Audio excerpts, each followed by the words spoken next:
The morning sun struck the dry, cracked earth of the village with a harsh and unforgiving light. Inside a dim mud brick hut, a man stood over a freshly dug hole in the floor. In his calloused hands, he held a small, cloth-wrapped bundle. His wife knelt by the doorway, her knuckles turning white as she gripped the wooden frame with a desperate strength. The man did not hesitate. He lowered the bundle into the dark pit. With a steady rhythm, he shoveled the loose soil back until the floor was flat once more. He walked outside, picked up a rusted hoe, and began tilling the field as if nothing had happened.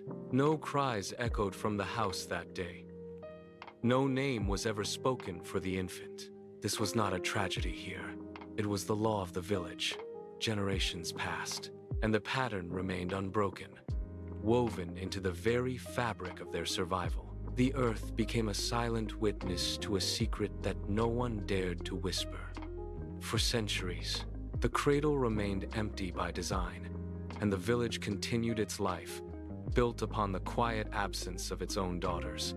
Years later, British officials arrived to conduct a census. They walked from door to door, checking their heavy ledgers against the reality of the streets.